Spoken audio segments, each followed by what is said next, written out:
Hell yeah. Alrighty, guys. Good morning. We are doing this thing today. We are a little late to get everybody started, but hey, we are together. So, we got Mike with Sprad Paranormal. Had some fantastic wins this week. Hell yeah. I had fun this week, bro. Dude, that's some fantastic wins this week. Hell yeah. I had fun this week, bro. Is that me or you? That was an error. Technical glitches. Yay, glitches. But no, this is good. And I can see the comments and everything from Facebook. So if anybody wants to comment, put it in the chat below. Say hello, what's up? We are watching. We are live. And I had Robin reaching out to me today, and we're gonna go through the she's getting the books and she's getting the materials. She's working on her puppets. We're going to go through the spell of animation and stuff like that. So this will be really good. So she gets better at it, more confident with it. So once she gets those puppets done, I'm going to actually bring her on the platform here, and then we're going to have a little sit down and see how she did with that event that you guys did the other day. So I think she was like surprised. I was surprised. Like, it's not every day you get to call the wind and it comes. Like, that's some epic shit right there. You know what I mean? And you could hear in her voice when she realized to put two to two together. I just summoned the wind and it came. Like, she was like, I was like, yeah, thank you. Like, that was nice. I'm on a mountain that's burning, you know what I mean? I'm like fucking sweating. There's no wind all fucking day, you know? And I'm like, I call forth the spirits, and it's like, oh, thank you, God.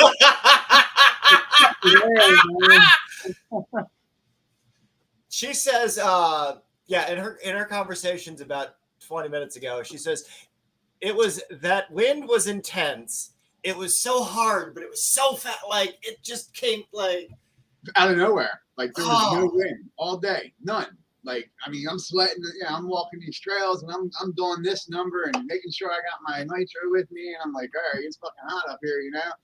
Yeah. And then I was like, fuck it, this fireplace. I know they did seances around this motherfucker because it's a big area. So, like, this is like, even before we got there, we were going down through these wooded trees in this fucking little Jeep, like, yeah.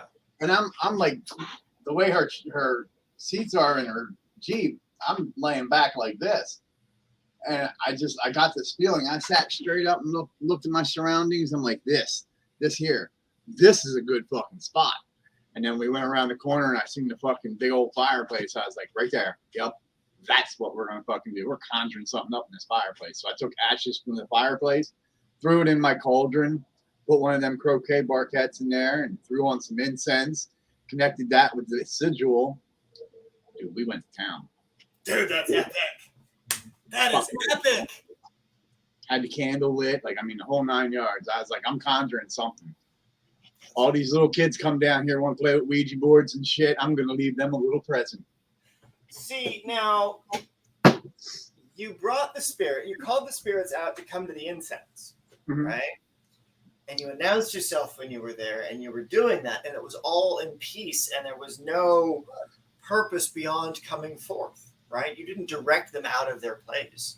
So you didn't abuse them. You didn't do any of the things. And for those of the people that are watching, and the differences between leaving something of peace like this, where you've established a relationship and benefit for the spirits, is different than those motherfuckers that go out there and they open up pathways to the other world, right, and they leave that shit open. Right. It's a different thing. You offered something. You gave something before getting response. You set the path so that those that come like you did will get benefits. Right. But those that come without, not so much. But the way that you walked it forward, the way that you lead that approach in was just absolutely beautiful. And so that's what I really hope that people take away, is that when you're doing magic in the field, is that it is about cultivating that relationship with the spirits. But you gave them incense. You gave them smoke. You called them forth, and I'm giving you this. And that's all it was. That's it, basically. I mean, now, granted, like I said, everybody knows me. Through the week, I connect with nature on a daily basis. I'm really good with the ravens. Like, me and the ravens have made that connection. I find other animals are like flocking to me. Right. So I mean, I'm becoming one with nature. Like, I use nature every day in my practices, not just to heal, but also in my ritual, you know, in my teas and shit like that. So like me and nature are one. Like, you know, and I think the more I advance in that, the more my magic will just flourish.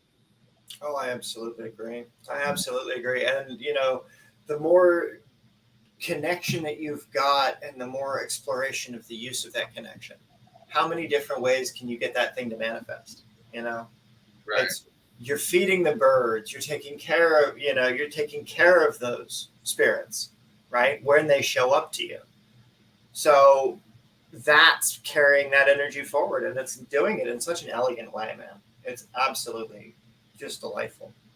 I was like, you know, me and Daniel got this little competition going, you know, right? And I was like, man, that little fucker, he's getting up there, man. Like he's doing pretty good. I am impressed at his level of success that he's. And for a young kid, like he's just grasped the hold of it, man, and just went with it. And I was like, that's me, but younger. You know what I mean? He's got that. And then I'm sitting here like, well, fuck, what am I doing? I'm fucking doing shit, man. I better step my fucking game up. Hold on a minute here, you know? And then the offer came to go to Centralia, and I was like, oh, hell yeah. Like, I'm not turning that down. When you want to go? Fucking, we can go right now. And she's like, we can go. Let's go. All right. Grab my witchcraft stuff, you know, my ghost stuff, and go home. That's it. That's it. I'm getting more offers for other places. Like, I just went to the vape shop to get vape juice. And I walked in, and he's like, name. After I ordered my stuff, and I was like, dude, I'm the only ghost hunter you have in the area. He goes, ghost hunter? I said, yeah, Spread Paranormal. It's in your system. He's like, dude, you're the dude. Yeah, he's like, dude, I wanted to tell you, I might have a place you can investigate. I was like, here we go. And they breed pep, and it stages breed stages, man. Like, if fucking epic. What? So, can I get your contact information and put stuff up on the AOSparanormal.com site so people can start scheduling and booking you for talks on stuff if they want to get a hold of you for their platform and to get you out to go start scheduling for investigations and stuff, especially ones where we can travel and go actually like collaborate on these things. Yeah, definitely. I'll get with you and give you that, man. That'd awesome. Be great. Awesome. And then that's a great way that we get to make the academy grow forward with people that are like, oh, hey, how do we participate? How do we get to be like Robin is, right? Because she's the sorceress in training. So when you go to AOScourses.com, folks, right, you're going to see a video of what they did, just the ritual scene, right? He's calling forth the spirits. Robin's announcing herself as a sorceress's apprentice, right? So we've got Mike, who's a student of the system. He's been with me for 7 months, but his background is enormous, right? So it's just about getting him caught up to speed. And then with Robin out there, her background, it's just about refining her power. It's not about giving power. It's about cultivating the power that's already there to make it usable. Like I told her, you guys are working in collaboration like that. It's just seamless, and like it's just effortless. From the beginning, the biggest part is finding herself. Like once she does the deep shadow work and she finds out who she is and all them memories and shit are repressed, and you get starts at scratch like with your inner self, and you start to learn the first hermetic principle of mentalism. Like you can literally, like I didn't understand the term when I first got into witchcraft, but you can mold your reality through just common sense and making sure your mentalism is not bogged down by the everyday rituals of life and stresses of, you know what I mean? Like know that you are of a god. You're a higher god. Like you are a god because you can fucking create. You know what I mean? Like right. So one of the really fun things that I'm actually getting to experience now is I've got a house guest right now. Her name is Phyllis. And she's at an event here in San Diego called Secret Knock, which is an entrepreneur's get-together thing. And then she's got a birthday on Saturday for a fella that she met. And one of the really cool things is that with Phyllis being here and with the deep dives of how she's also inextricably interwoven the entrepreneurial community, right? But her thing is the ambassador for elder care. She's now a New York USA Today bestseller, and I want to say it's not New York, USA Today and Newsweek, I want to think. Um, but I just totally butchered her new credentials. But she's just got that in the last 2 weeks, right? She's getting her book covers updated to include these new things. So it's fucking epic for her, right? And so as she's going out there and doing these things in the community and in the world, she's also here in my apartment, and we were up till fucking 10 o'clock last night drafting out and planning out new approaches and stuff that she can build out and create in her community with the same thing that we're doing with the academy and the principles that I'm teaching you and Robin and all of these different things. She's going to be doing that with her people too. So she's going to be tapping into these principles without actually talking about tapping into these principles, right? She's applying the mentalism. She's applying the work of the divine. She's applying all of this stuff, but she's not claiming what it is. She's just doing it. And that's the benefit of being in entrepreneurial environments, is that entrepreneurs are the closest thing that you get to active creating forces, because they're always creating new ideas, opportunities, businesses, relationships, whatever the thing, right? And when you're out there doing these kinds of things, in the same way you're leading with Sprad and the entrepreneurship you're showing with that, and to take on these spells and the spirits and all of the things, that is a beautiful, beautiful expression. And the more that you're getting to do that, and the more that we get to find people that are willing to undergo all of those things, that would just be absolutely phenomenal, because it makes it more fun. It makes it more engaging, you know? So we're really, really catching up some great momentum here, especially as people are starting to like, oh my God, there's like this thing and doing, right? Right. So like it's great. Like in the last 8 months that I've spent with you, like it didn't even feel like a learning process, you know, like I tell everybody that I meet, okay, it all determines on your level of want of becoming what you are. You know, you can sit around and just be self-taught, learn on your own, and that's great. You'll learn a lot. But to become something great, to you know, really dig deep into it, you need to get out there with other people that know what they're talking about. Well, these other people aren't going to just sit down and be like, oh yeah, and train you. That shit takes money. Like I know, you know what I mean? I've paid for my Torah codes. I've paid for my Hebrew classes. I've paid for my witchcraft classes. I've paid for, you know, things that I want because I want to be that type of person. You know what I mean? Like, and that's what it takes. It doesn't, and it's not just like, you know, monthly payments, you go through this course. You know, it's not just that. It's the integrity and the, you know, the passion that you put in behind it to get out what you want. Like at the end, you know, like who would have thought 8 months later I'm a skilled high-level sorcerer? You know what I mean? Going through all the classes and doing all the rituals and the conjurations and like, dude, that shit, it wasn't even like a learning experiment for me. It was like, fuck, this is awesome. You know, I already had somewhat knowledge, but I never actually sat down, put the mathematics together, drew everything out, fucking spent the hours on end to fucking make sure the sigil and the crystal and the urn and everything was placed right. You know, like I wasn't taught any of that shit. You know, you see a lot of shit on Hollywood where they have everything set up and this guy comes in and this shit happens, you know, and it's not like that, people. That's fucking Hollywood. Get it out of here. Sit down and, you know, calculate your times according to the planets, according to the herbs that you're working with. Like know the planets, know the gods, know the herbs, know what you're actually putting into your craft. And thus, when you call forth the wind, it will come. It will come. yes, I can't say it any clearer. Like, it's not just this hocus pocus, you know, we're into a fucking magic field or something. No, it's a lot. Yes, words are a lot and they have power, but it's a lot more than just speaking the words. It's the intent behind the words. It's the, you know, your compassion, your exaggeration, your willpower. You will it. You literally will it into it with words. Thanks, Hollywood, for making people think that they could just, you know, turn people into toads because they will it. That's not how it happens. You have to have communication with these things. I have over 10 years of communication with these things. Like, you know what I mean? They know me. I know that. They know me by name. You know what I mean? So, like, and it's great. It's great. because I no longer fear death. I no longer fear the other side because I understand with working in the last 10 years with the other side, what it is, what it's like, how it's going to be. And it's not scary. To me, it's not scary. To a lot of other people, you know, if you listen to the world, you're going to hell. Yeah. You're living in hell.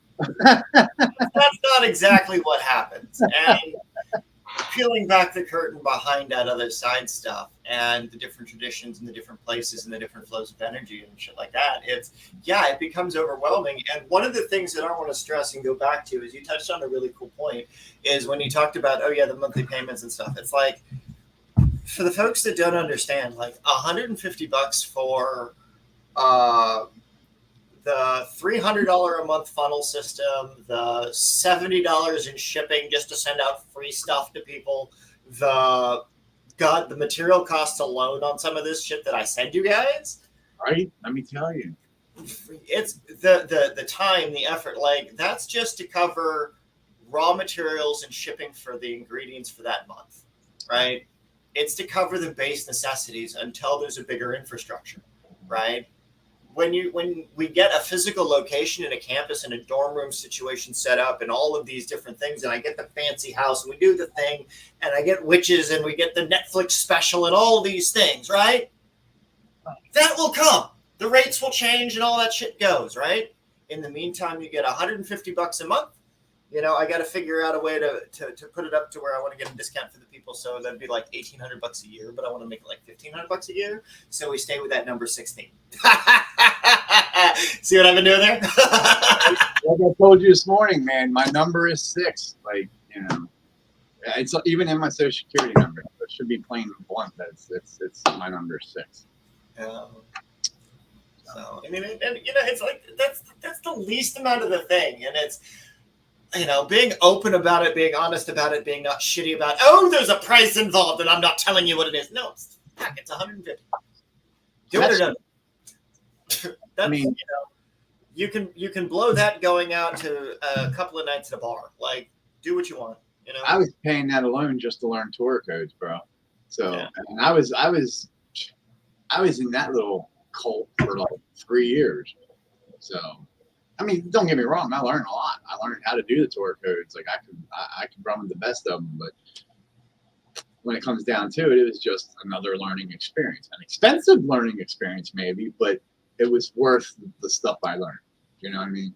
Right. And one of the things that I can't wait to see you develop for the academy, if you're willing to, would be something along the lines of using the Torah codes as spell work. How do you incorporate the Torah codes? Pull out copy of the Torah, if you get the big rolls of it or just the little books of it, and then you start pulling out the different lines, because one of the really cool things about the Greco-Egyptian magic is that if you recreate the dialogue and you recreate it as perfectly as possible, then you get to immerse yourself in that moment. And the more theatrical the moment, the more grand the moment, the more recreated the moment actually is, as it was in history or as you need it to be in order to invite the influences of the things that you're doing, right? Right. Well, how can you incorporate stuff that people had hidden away in history in the decades past, right? Like I'm uncovering alchemical methods hidden away in the sacred names. Right. And, you know, I'm going to be for people to work with for like the Sacred Names project is it'll just be sheets of paper I can go down to the Staples and print off, but I'm not putting it on a computer because when I put this shit into the computer, it makes funny things happen to my hard drive. So that's going to be one of those like, I'm going to write it all nice and handwrite it like all nice and pretty. And then I'm going to go get it photocopied, and then you get copies of it, and then you get working things that you can write your own notes on. And then you can incorporate it into your own spell books in your own life. Right. Because the thing about this sorcery and the thing that you have adopted so well is you have made it the keynote. Magic is the keynote of your life. And so it is a fluid practice. There is no, oh my God, you have to do it by this time, or oh my God, you have to do it this way. It's you are in that state and flow. It will naturally happen that when you're doing these things, you don't have to fucking think about it. When I did that thing for Jerry the other day for making his talisman, right? I'm drawing out the base designs and I'm like, I should probably have done this on the date of his planet's birth. What was the date of his planet's birth? I need to get all the alchemical shit done. I need to get all these things done. Guess what? He was born on a Thursday. What day did I do it? A fucking Thursday. Subconsciously, see how that just lines right up and you didn't even think about it. Like, and that's the way it works, man. That's what I'm trying to say. Like, it just becomes habit. It comes natural because that's the way magic is.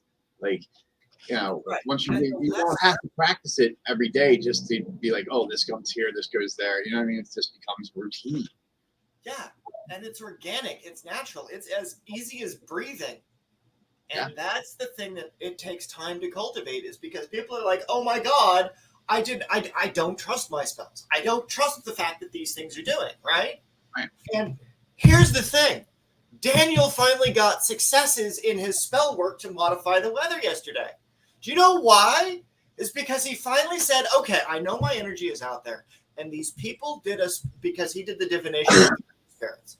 And so these people have wanted their perfect summer or whatever it was, right? And so they've blocked the rain from falling, right? So they've fucked off the natural cycles because it was their coven's will to have a perfect summer or to have the heat or to whatever it was, right? So Daniel, with his pluckiness, is out there doing a goddamn hex break on a fucking region, right?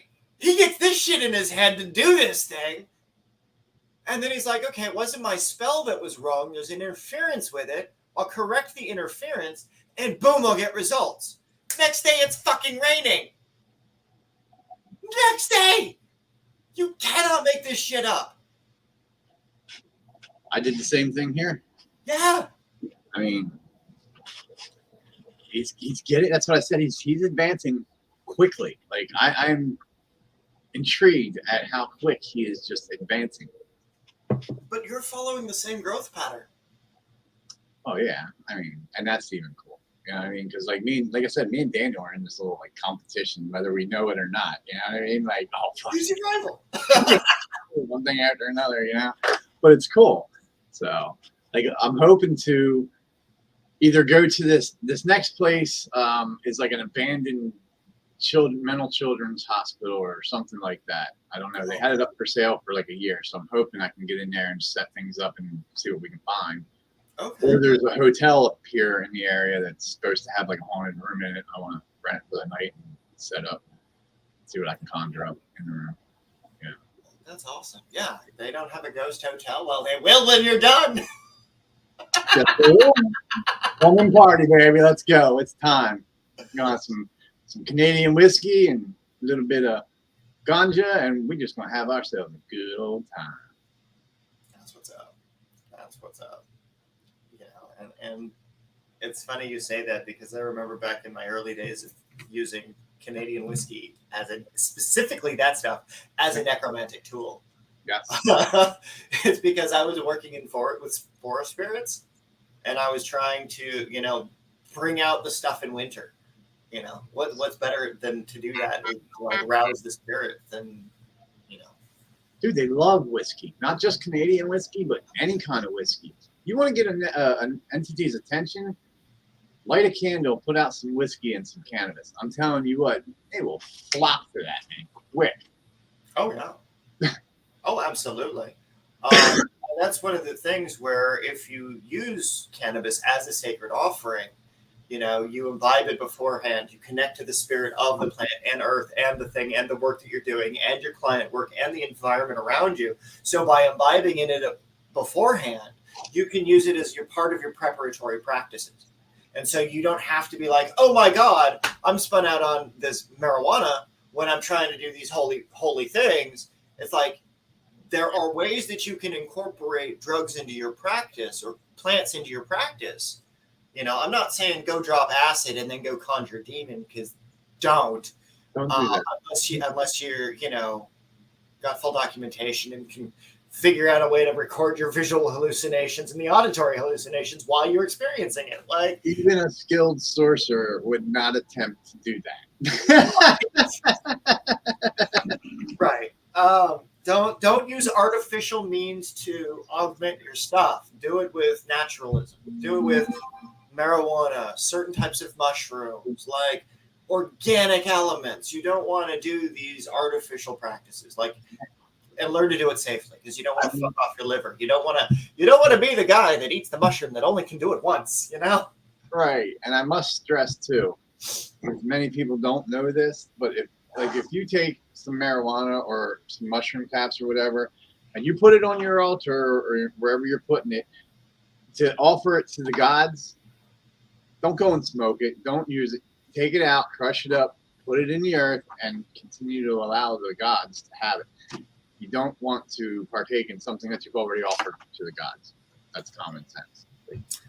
I know a lot of people are like, well, that shit's expensive. Yeah, it is, but it's also an offering that you offered to them. So, right.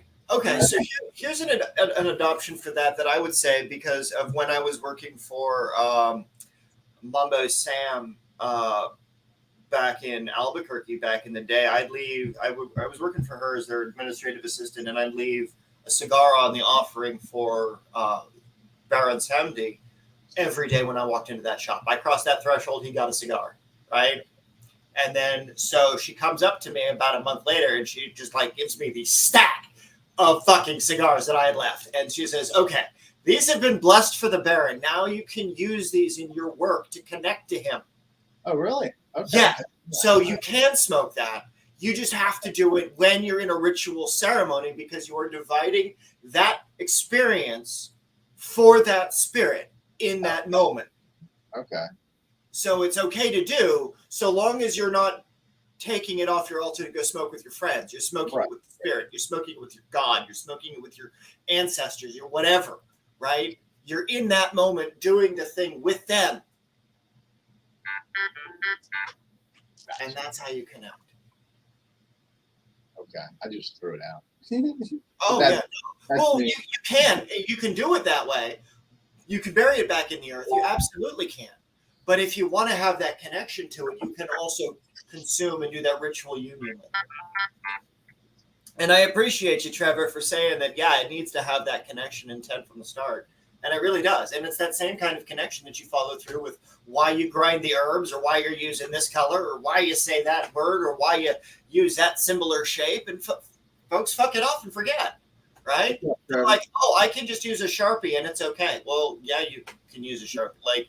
But just because I can use a spork doesn't mean I'm not going to, carve shit into clay that I've custom made, and I'm going to have that shit made on a certain way, and I'm going to do things with it. And it's,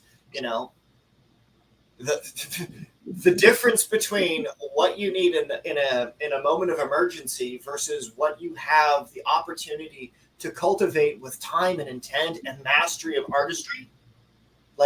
You have the opportunity to cultivate anything you want with magic under the right opportunities.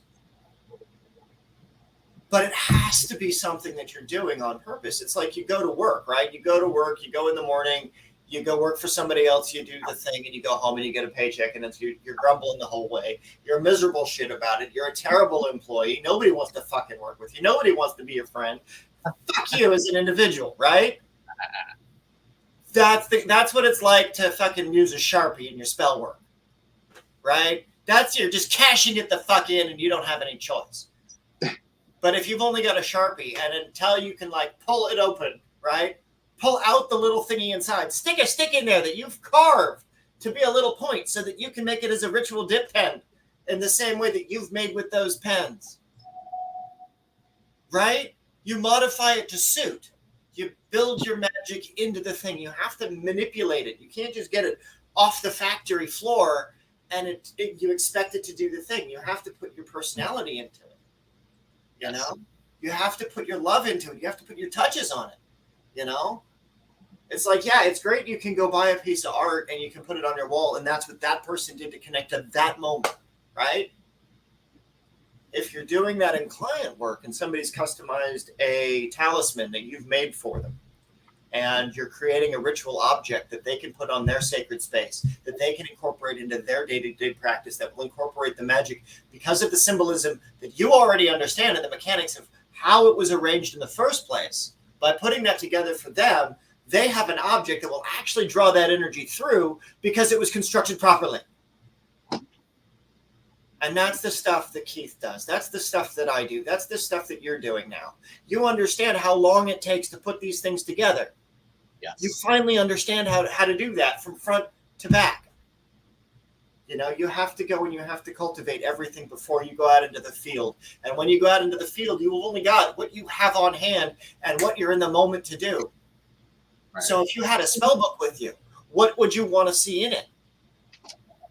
What kind of stuff would you have wanted to have to be able to call up the spirits or evoke the spirits in a more viable way outside of just, I call you forth spirits, you know, and then there's a big gust of air. Like, that's a great way to do it.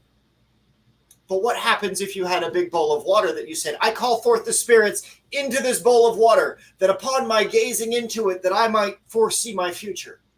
Then in that case, I would tell people that if you go to Amazon, there's a really good book there by a guy named Brian Lovering called The Grimoire of Arts. If you're going out into the field to practice, this is the book that you should be having. Because I carry it with me everywhere. Everywhere. You people have your Bible? I have my Necromancy Grimoire. Let me tell you. Yeah, when I was working with the Association of Paranormal Studies here in San Diego back in 2012, after that thing came out, you damn right I had it with me when I'd go on client work because it's got all the fucking spells in there. It's like, I don't need to think about it. It's already done. All the exorcisms are there. All the bindings are there. The spirit traps are there. The spells of animation, the transference mediums, like, it's there. I use it a lot, man. It's marked. It's like, okay, this is where I'm going. This is what I'm going to need. Yep, I'm ready. Let's get this shit did. Yeah. You know, and it's again, it's once the systems of how these things are put together are in place, you know, it's what is it? Peel and stick, plug and play. That's the thing. Yeah. Find the thing. What's the thing? What's it correspond to? Well, that's the thing. That's the thing. That's the thing. It's done. Oh, wait. You mean I didn't have to do more than that? Right. Yeah. You mean I can spend more than a week building a single spell? I can build more than one spell a week? I can cast more than one spell at once? What? You mean there could be like 8 or 9 of them that I do in sequence? Fucking yes! Layers, my man, layers. That's it. That's it. And if you understand sequential layering principles and you understand like the spell of 9 knots, right? Well, what are the 9 layers of your spell work? And then as you do the layer of the spell, that becomes a knot in your spell, right? And so you can incorporate the principles and the techniques, a very simple principle, but then you can elevate it and you can make it something that's uniquely your own power and your own way to demonstrate it and deliver it. And that, again, I cannot say thank you enough, because you demonstrated to our audience today that's watching, yay, Trevor, and anybody else, that with AOS courses, with the AOS paranormal stuff, with the stuff that you're doing and how you're leading it out and how you're teaching people through compassion, that's how you connect to these things. This is how you do those things that are really lighting you up and lighting up the people that are with you when you're doing it. Robin is a delight when she's in the field with you. I need this. Come forth, spirits. Like, your wording changed. Your energy changed because you recognized somebody's need was greater than your own need to recognize the interaction to have it. So you tapped into that greater power. You're connected to her. She's connected to nature. You're connected to nature. She's like, it, boom, it happened. And that's what you caught on film. And it's more of that. And it's more of that kind of thing in the day-to-day practice that you get to see. You know, it's like, yeah, you're doing it in your day-to-day life. But because you're showing what it looks like when it is in your day-to-day life, like you didn't have to have the fancy robe. You had your gear bag, and that was it. Yep. Like, I've got my gear bags and whatever I'm wearing and whatever sorcery I have to channel through my body. Like, the body is the conduit. The will is the conduit. The words are the conduit. The ingredients are the conduit. You put it all together, you get an effect. You get a manifestation that's better than just, oh, law of attraction. Oh, law of narrative, like, no, literally applicable laws, right? If an attorney goes to court and applies the law, they're not reading the law book. They're not reading, oh, cite 2, 3. They're doing the thing. Right. You're doing the thing. Sorry for the sirens. It's California. It is California. It's like, they're just saying like, "Hey, pay attention, sirens!" Like, "Yay, listen." But yeah, like it's super important that we have these kinds of conversations and these kinds of connections with the people that we're working with, because it's all organic. It's the organic relationship between you and the spirits without pretense. It takes time to cultivate that relationship. It takes time to interact with you and the ingredients and why those ingredients are important and how to make a dead ingredient useful, how to make a stone useful, how to make a shape useful, how to put something together and make the ink from scratch. Like that's something that I just recently learned thanks to the short interaction that we had with our temporary alchemy department, But in the interim, that provided a foundation which allows for moving forward to create many, many more things for the Academy and its operations. Like that's a ritual ink that I can use for making talismans, like the one we did last week or 2 weeks ago, where it was the Conjuration of the All, right? Right, that shit was fun with the smoking cloche and all that. Right. But, do you have any final thoughts that you would say towards people that are looking to consider moving forward with the practice or getting into a different layer of the practice, but without thinking that the Academy is a stuffy place full of people that are just trying to be overly pompous when it comes to the material in books or traditions and things like that? This isn't organic. At least for me, I want to make sure that it's an organic thing. I want it to make sure that it's like, is it that so far? Are you experiencing that? Like, what's your experience so far? Like, well, like I said, I mean, and I did for a long time. I learned on my own. I got books. I started reading. As a matter of fact, that's how I met you. I was reading Riverdale's Apprentice Wizard. I got 80 pages in before I was like, okay, let's see what the Brotherhood's about. Spent 6 months in the Brotherhood. And then was like, well, let me join one of these groups, see what everybody's up to. I joined the group, and you're like, you. You know what I mean? Like, yeah. I was letting nature and the universe, I was just jumping in. Like, you know what I mean? It was all lining up as I was jumping in. Things were falling apart. Things were picking up. Like, right. once you get to the mental state and you can learn this and you can learn the environment around you and what to expect, what not to expect, and how to work that, to will it, it gets a little easier. But it goes also back to what I said in the beginning. Like, I realized I needed more. Like, doing it myself, reading the books, and that's all fine and dandy. But to have structure and actual communication with somebody that knows what they're doing, that can show me, you know what I mean? That's where I'm going to get a lot further. And that's where I would recommend anybody out there that, wants to advance. Nobody's going to give you their time for free. That's not how today's society works. You know what I mean? So you've got to get out there and you've got to find these people that have this knowledge, that are wanting to pass it on to other people so that they can learn. Well, you have people out there. You have people like you. You have people like Keith, who's getting ready to teach me Icelandic sorcery. You know what I mean? Like, that stuff costs, because there's a whole bunch of costs that they have to put out just for you to learn that. So right. It's not like, hey, some big get rich scheme. It's okay, you get what you get. I get the pleasure of teaching you. And that's what it's like. You know what I mean? So again, if you want to advance it, if that's something you're planning, this would be the better way to do it. Like, I mean, you get all the FaceTime you need, like with instructors, you get all the stuff sent to you, like you get hands-on training. But it's you doing the hands-on training, like nobody with you. Like, it's what you learn. You know what I mean? Then you get to see the full results, the fruition of your ability. You know what I mean? It's a bigger surprise, because it's like, motherfucker, I stood there and did that myself. Like, this shit happened because I fucking willed it. You know what I mean? Like, it happens. You know what I mean? And I can just say that I'm glad that I took that step and I got in there and I went balls deep into what I wanted to learn, and I did. You know what I mean? It was playing around day, night, evening. It didn't matter what fucking time it was, man. We were on Zoom. We were doing shit. We were fucking 2 o'clock in the morning conjuring shit from a gate. Like, come on now. And that's how I love to live my life, man. Like, right. I conjure shit like 24 hours a day. Like, yesterday, I didn't sleep for almost 24 hours.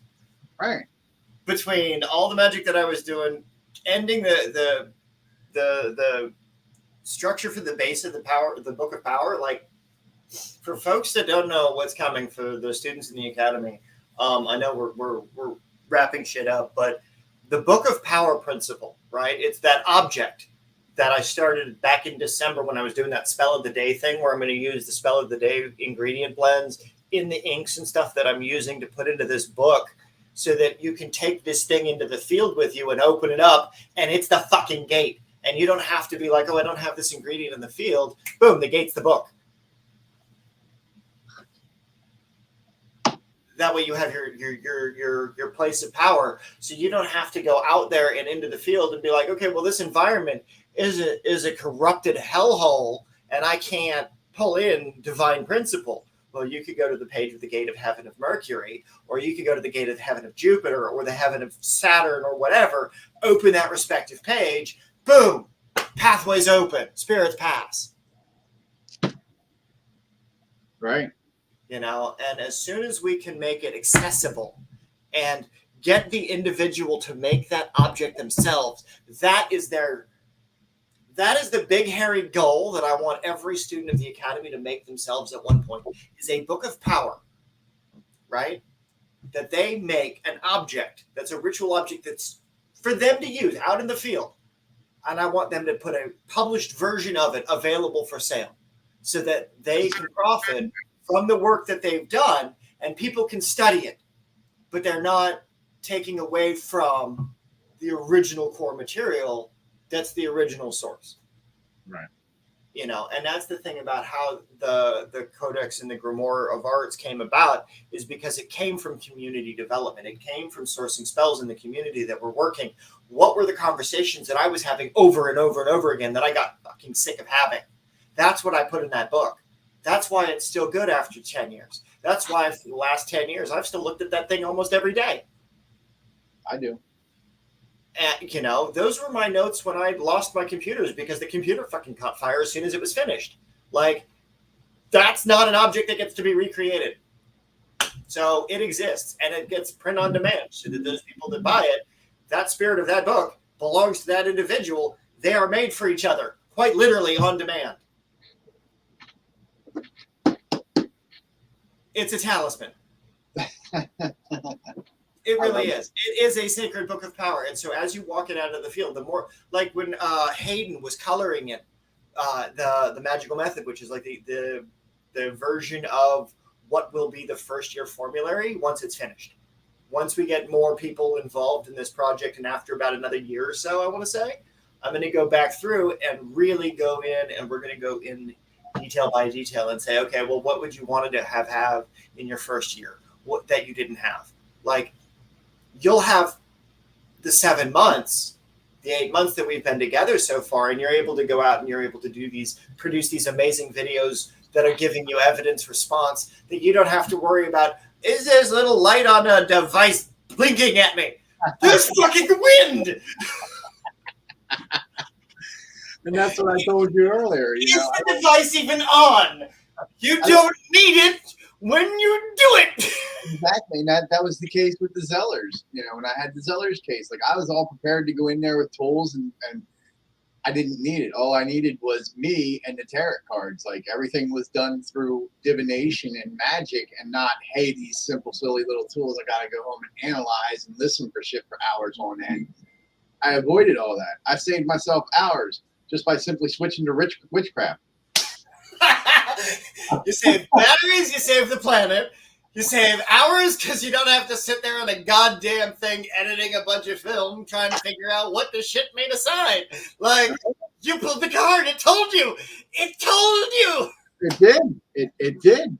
Booner was like, holy fuck, man. Like he was surprised. His eyes lit up like, Jesus Christ, I didn't think that was going to pop up. And I'm like, there it is. It's all in this card, bro. Right here is your problem in the card. Oh, man. There was this Santeria lady I was working for. Or not working for. I was chatting with years ago. She owns a shop here in town.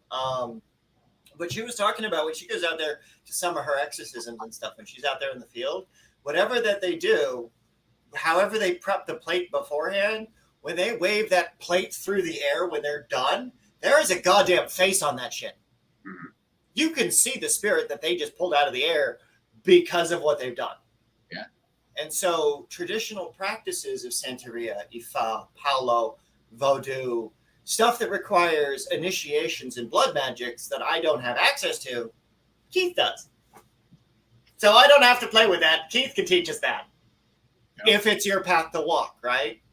And that's the thing, is it's got to be your path to walk, and you got to go through the divination. You got to go through the interaction with the spirits. If you can make it 8 months with me, this is pretty much guaranteed your path of magic in life. Like, you can roll with this and like study the folk magic, study the lore, study the traditions, engage in it, but it creates your own kind of path of power, right? That makes it your individual path. So nobody's telling you, oh, well, you have to do this on a Sunday or this on a Tuesday. It's like, no, this is the day you're born. These are the influences of your birth. These are the things that you're fucking with. These are the compensation problems that you're going to have. Overcome this. Boom, you've got power. I mean, it's as simple as that, but it's also how many months, how many hours, how many Zoom calls, how many questions, how many fucking experiments didn't work in the beginning, and now you're able to go out there and get immediate results. Right. 8 months of work. Yep. Diligent, hard fucking work to get real fucking proof. And it was diligent. It was, I'm not going to lie, it was fucking hard work. I mean, time, like using your noggin to figure mathematical equations out, like, you know, making sure you get the sigil drawn with the right herbs that mixed in. I mean, like, it is tedious fucking work, guys. But the results in the end, like, just the satisfaction of knowing I called for the spirit and it responded, like, that satisfaction, and that was satisfaction enough. But to know that it did it in front of somebody that was just learning, as like to say, okay, here's proof. You know what I mean? Like, it was even more like, I was just like, you guys are good, thank you. You know what I mean? Like, again, you heard me. Again, you responded. Again, like, it's not the first time. You know what I mean? Like, I can honestly say, like, I'm in communication with the gods. They hear me. They might not always respond, but I'm sure they sit up there sometimes going, this motherfucker.